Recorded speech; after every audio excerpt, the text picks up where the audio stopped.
Thank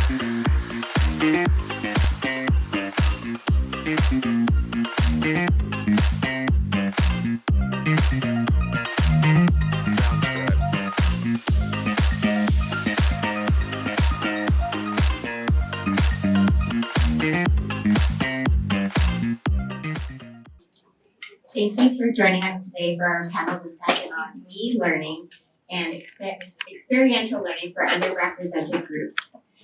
My name is Heather McGilvery and I'm the Senior E-Learning and Workforce Consultant for TechNation. And I've had the great pleasure of working on TechNation's Launchpad, which is a one-of-a-kind online synchronous learning management system that offers online courses and modules for employers who are looking to hire students in student work placements and for students who need enhanced supports for successful work placements as well.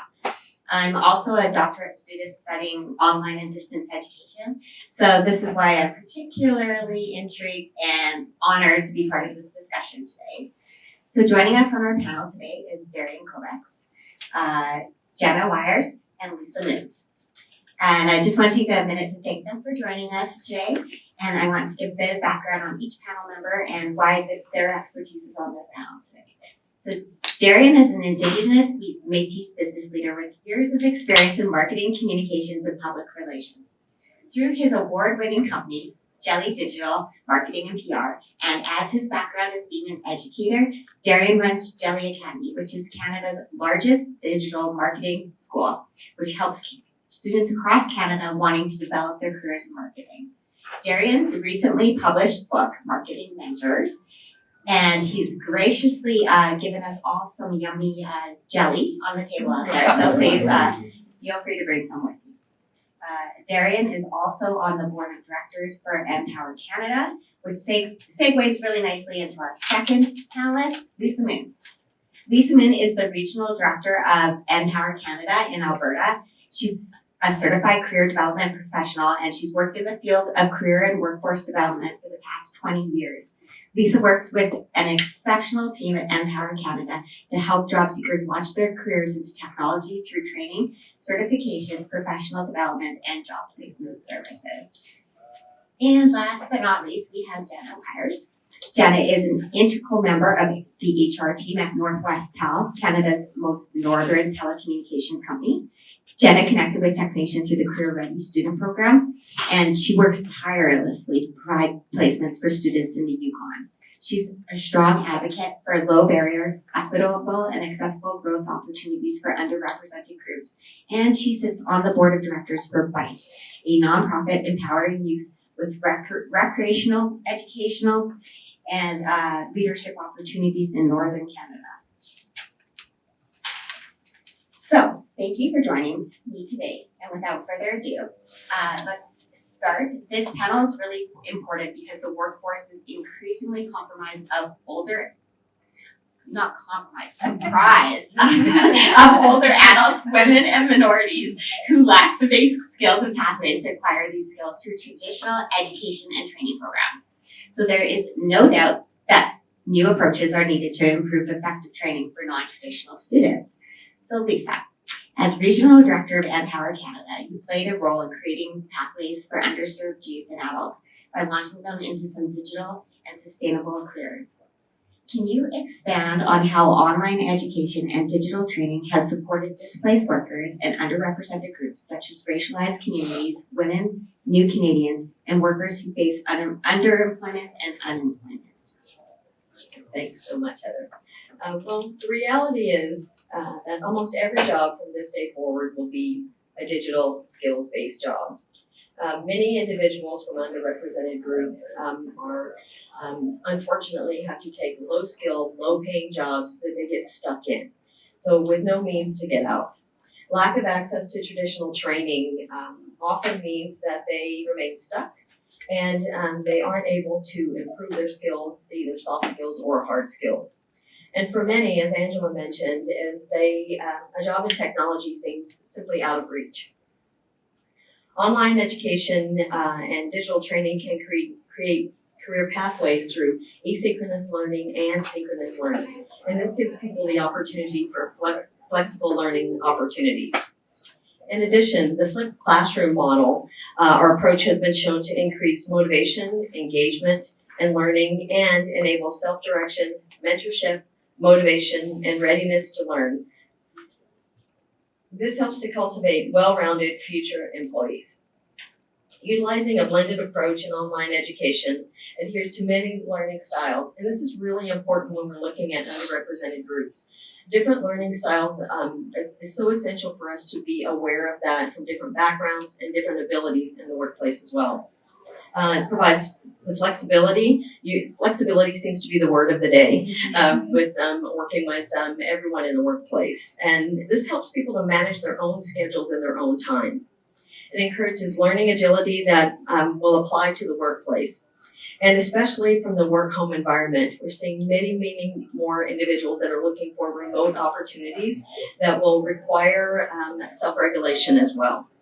Online education can provide individuals with that flexible learning opportunity again that helps to build employment skills and earn industry recognized certification in a short amount of time.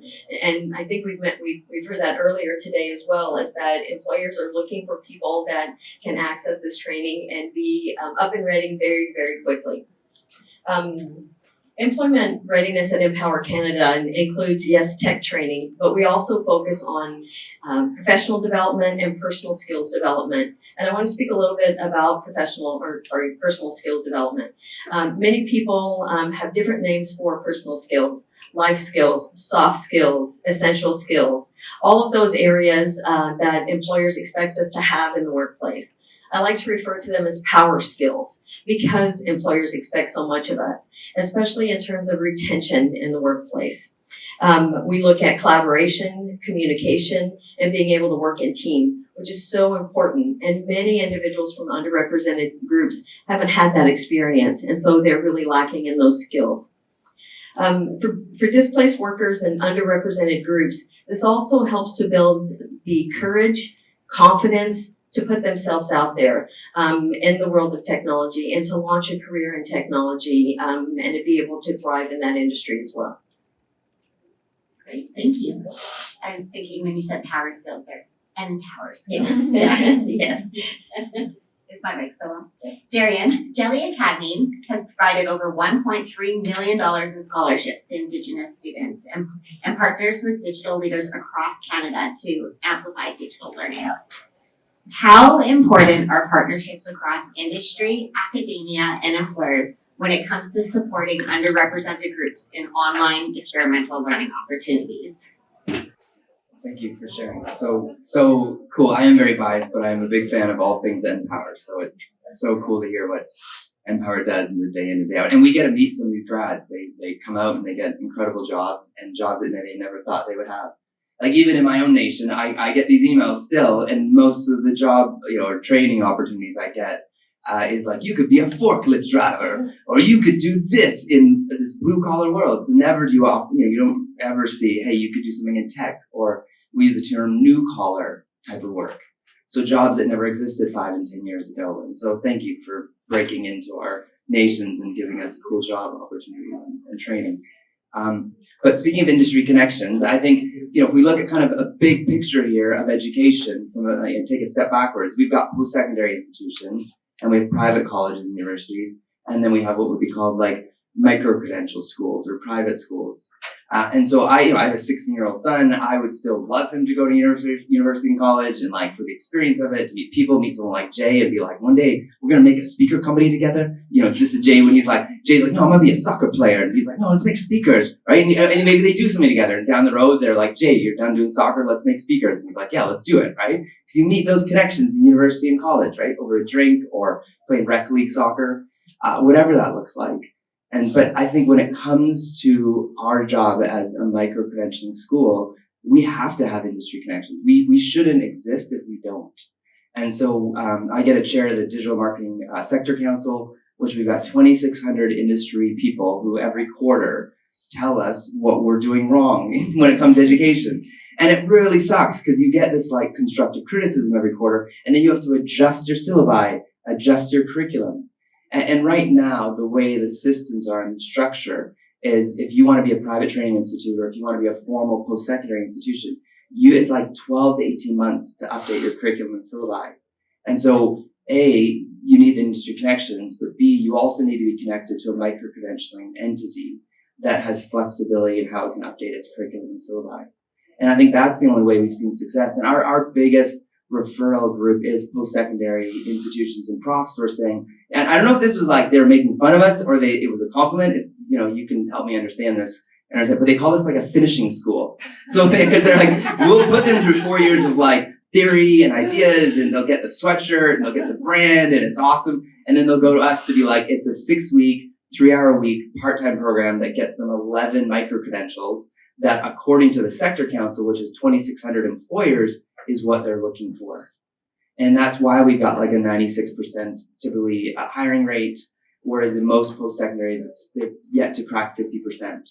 And so I think that's this beautiful role we can look at, like instead of trying to say, hey, we're competing with each other, or, we're so different and we shouldn't work together. But if we can work together in a beautiful, cohesive way, it'd be amazing. And I think industry wants it.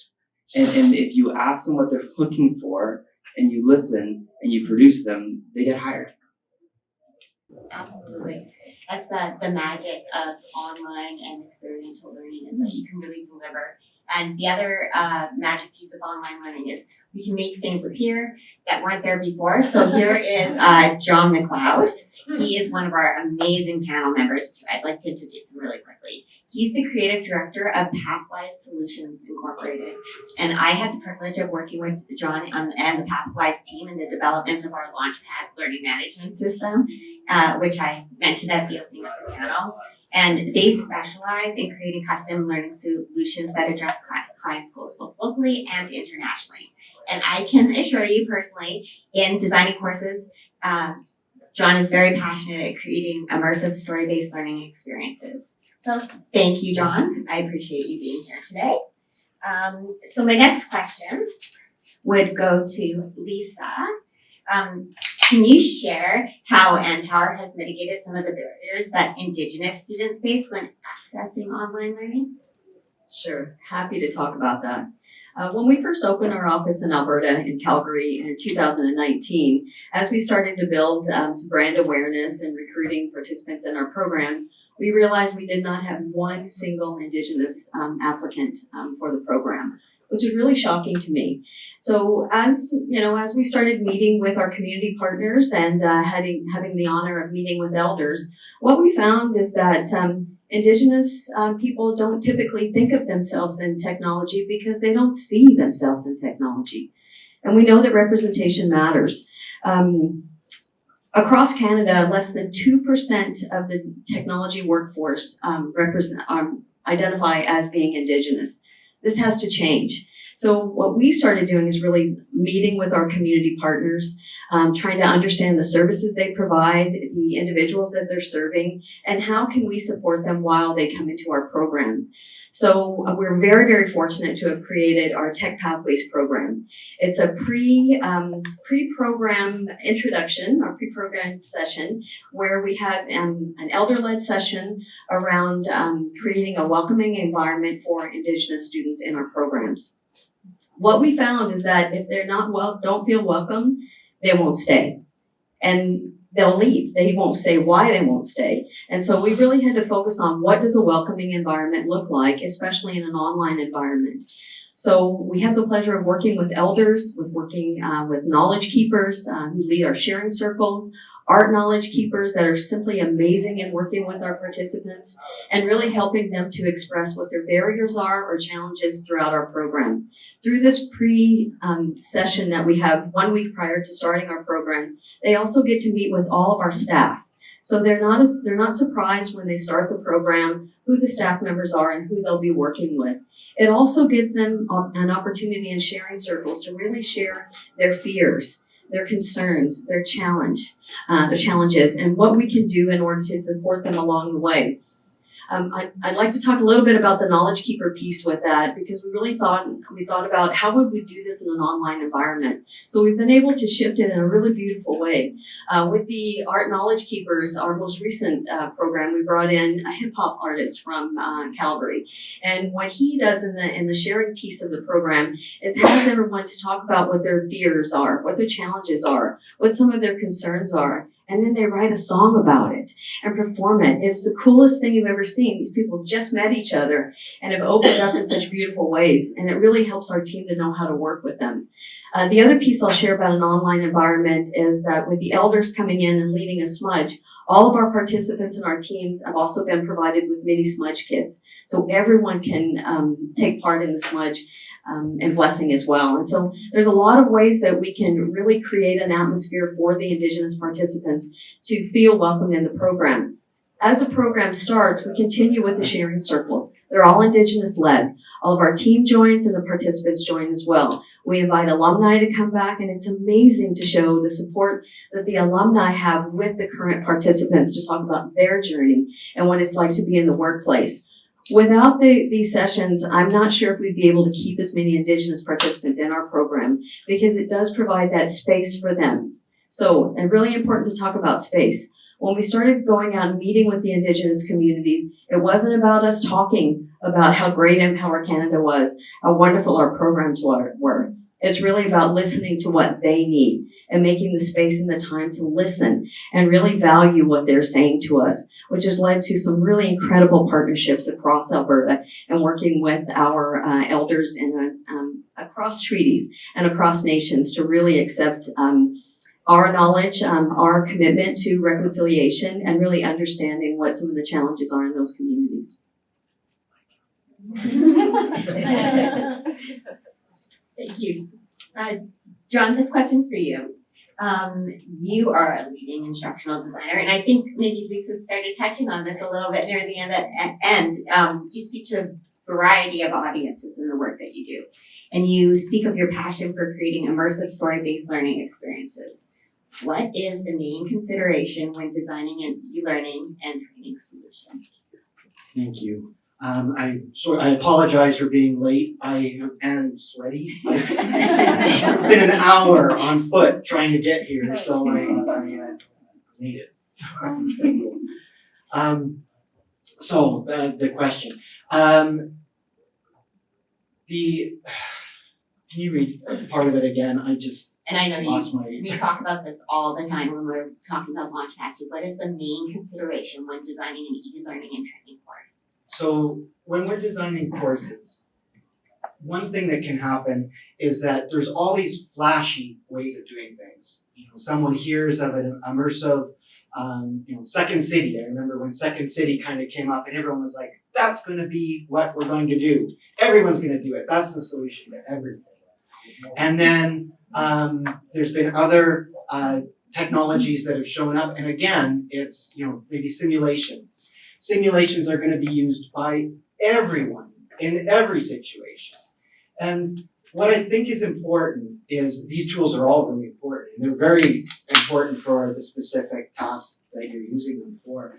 But what's most important in my mind, in my team's mind, is looking for what is it that we're actually trying to do with this training.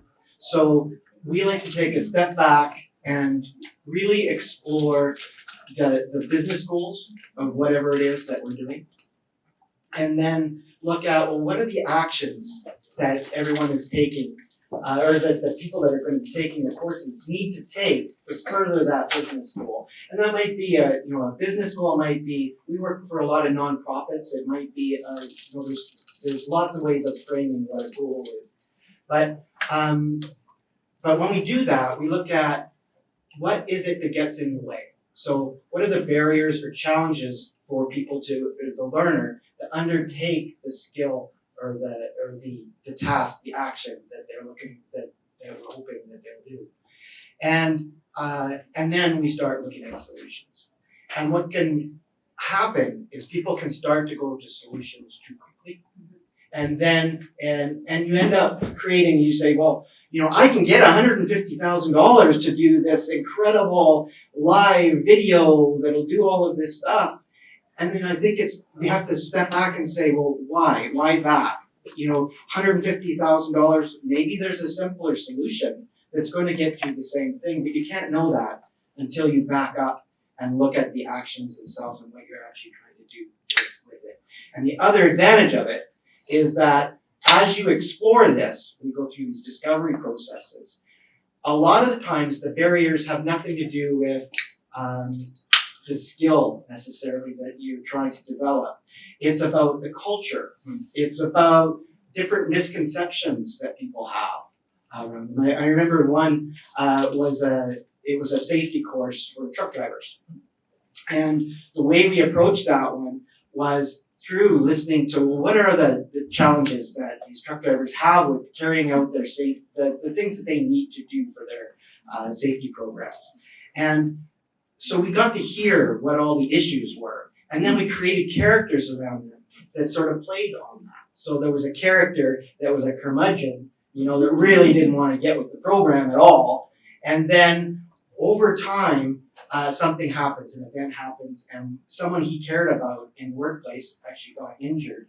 And not severely, we don't want to traumatize anyone, but it did, it really helped make a transformation for that character so they could see the value of it. And so that gave something that you couldn't just get by teaching them what they have to do in their safety program. And that's where a story, I think, really comes in.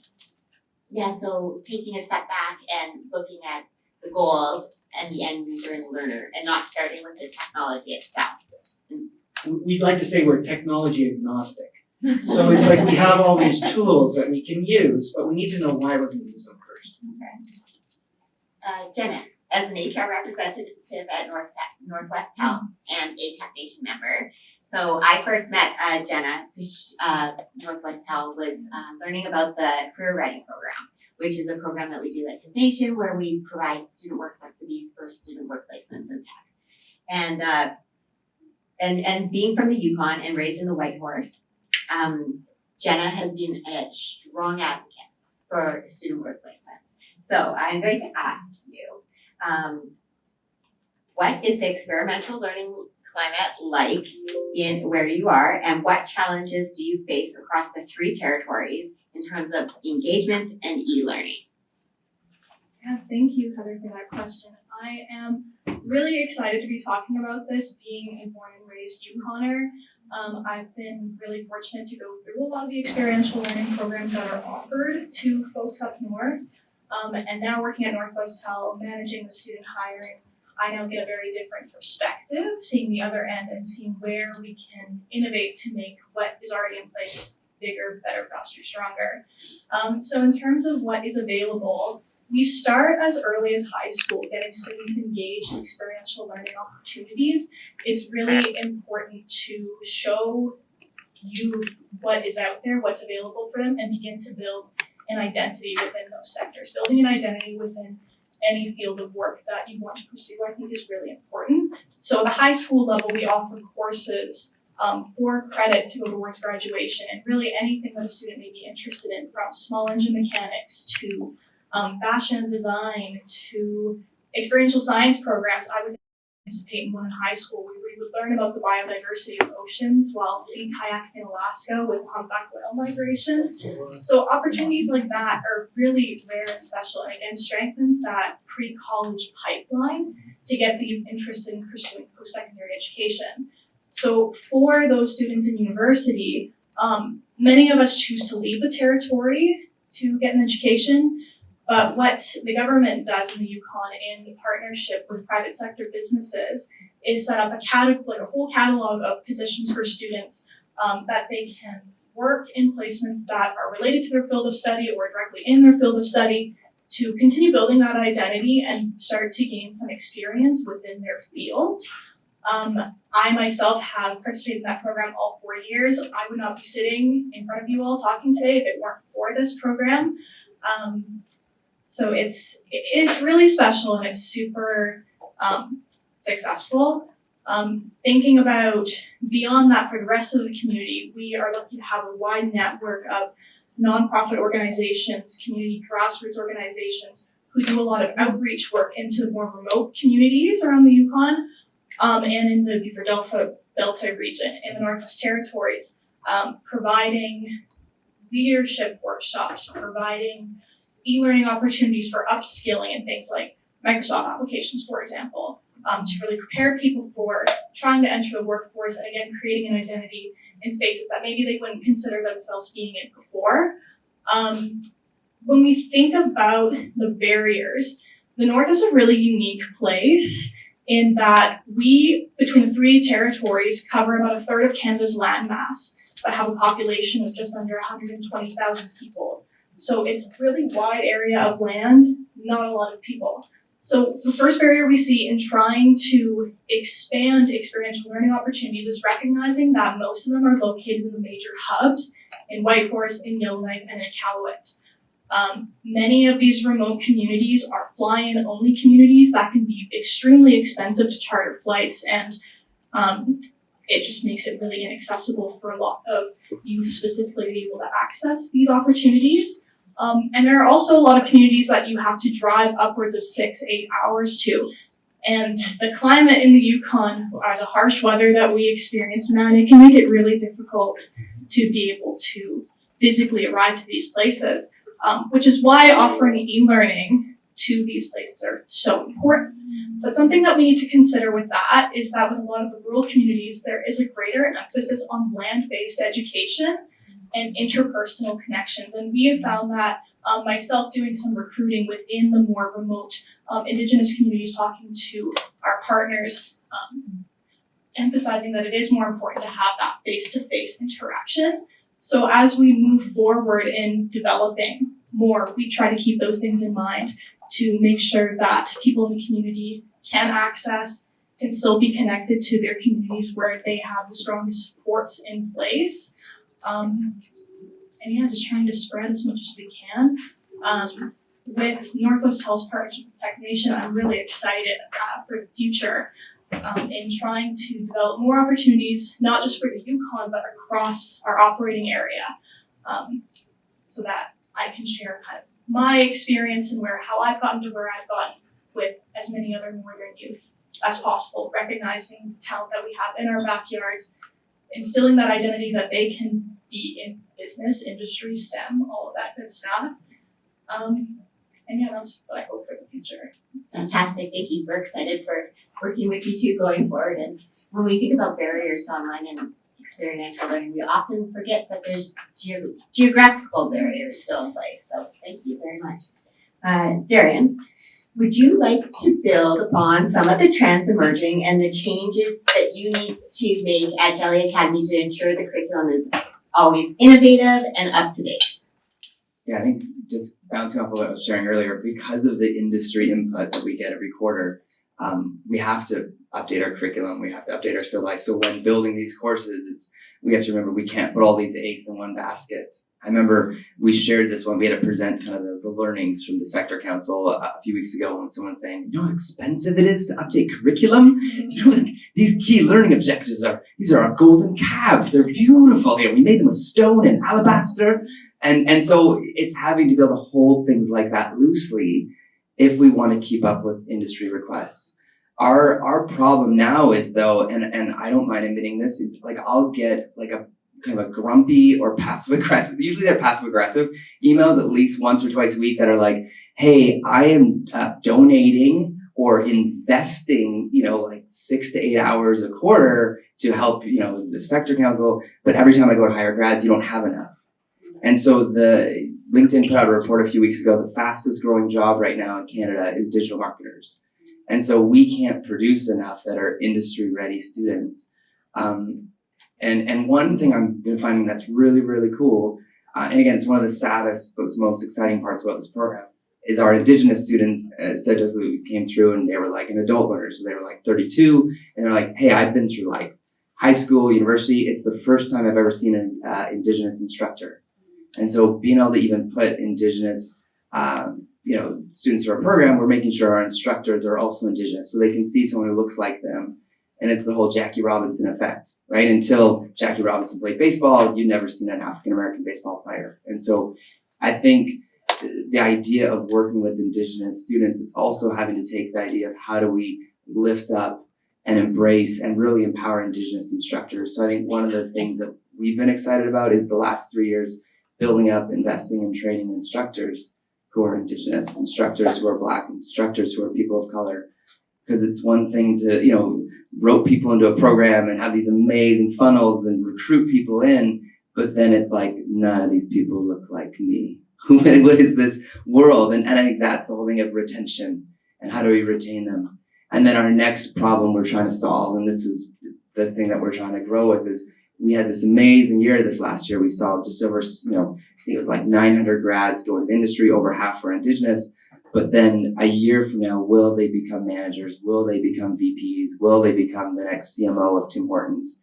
And that's the biggest gap right now of how do we develop them into leaders and managers. Yeah, there's a big focus on the entry level positions, and now we've got to start looking forward to the future and the next steps and the next jobs and the career paths. That's very true.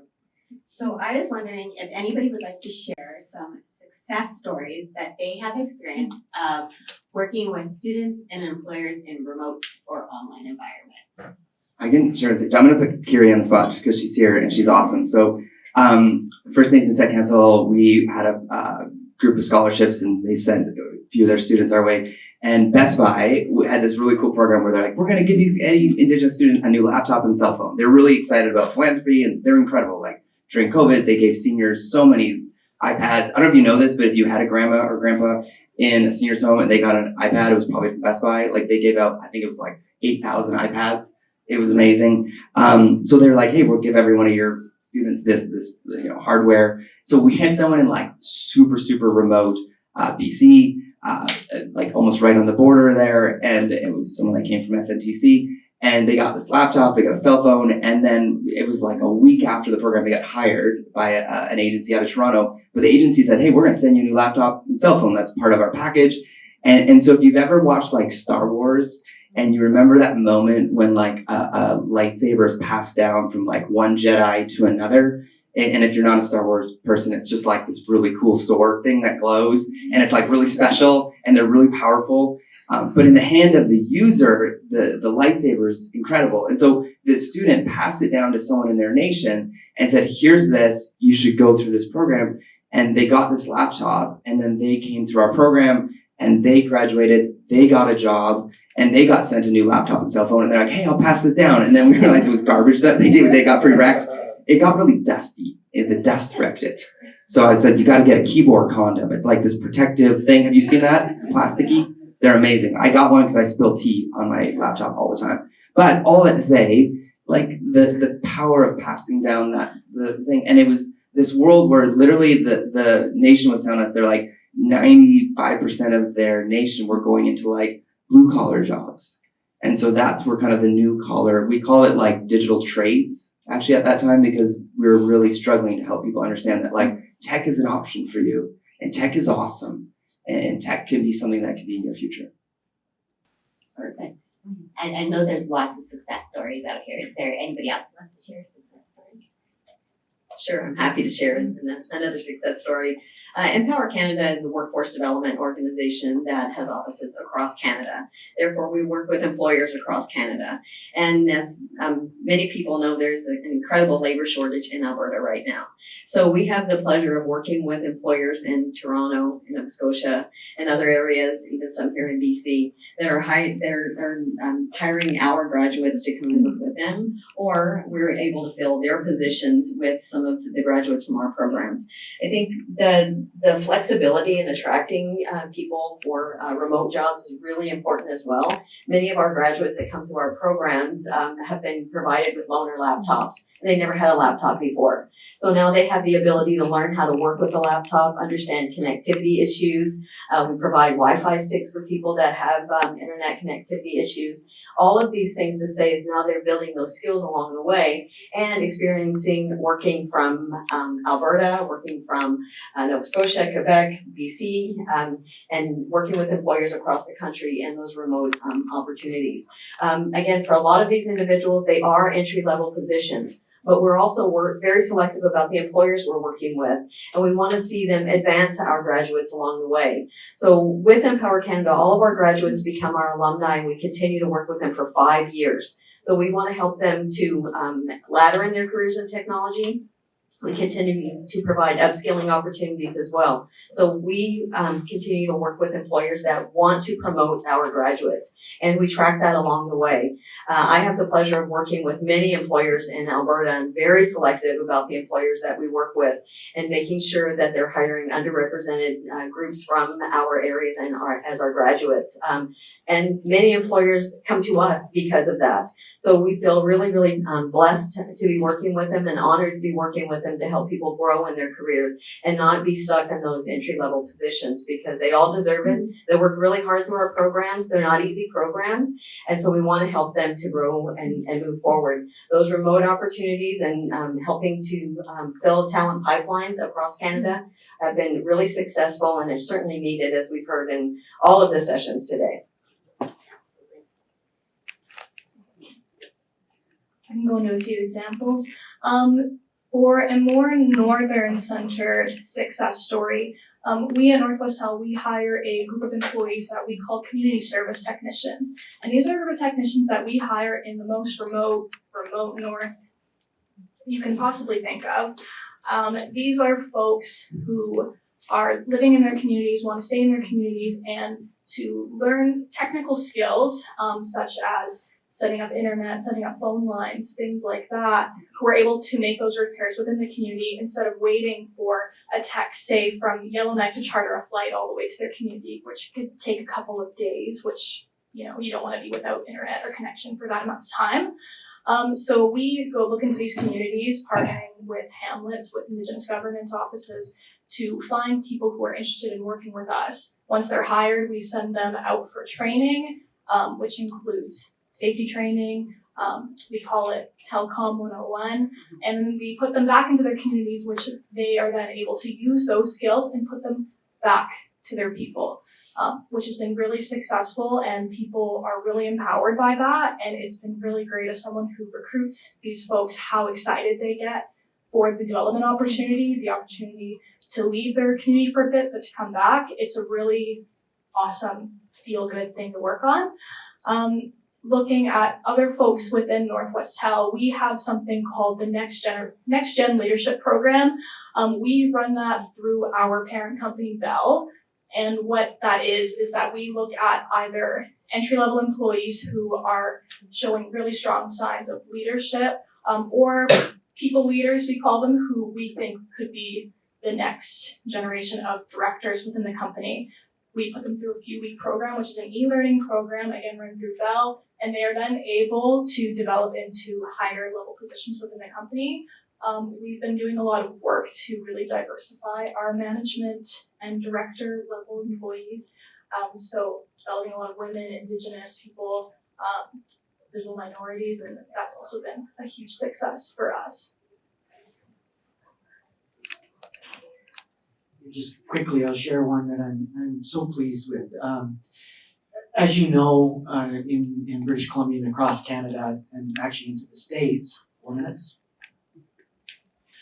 there's been the drug overdose issue has been, you see it in the news, and we've had an opportunity in a number of different ways now to do something about that, which is something that's it's difficult sometimes to know what you can do, and but we've had this opportunity, and the one that I wanted to share, because it kind of leads to that remote areas, is that there's this peer support program training that comes from BC campus, and that we created with peers for peers. And they had asked for specific training to help them do their work. And these are people that have lived experience and are helping others with that are dealing with drug or alcohol or in the sex trade or across the board. But these peers wanted training. They wanted to help better. And so this program was created, and I'm thankful to BC campus, and I'm thankful to be a part of it. And it was created in a way that allowed for the most flexibility. So it could be done in person, it could be done online, and it could be done asynchronously through the courses. And the materials are all available for anyone to use and reuse any way they want. Those are some incredible success stories. So I'd like to take a moment just to thank everybody today in the audience, everybody joining us online. Thank you for your expertise. If we didn't have time for questions today, but please feel free to, if you're here, ask us any questions that you might have. And thank you everyone for your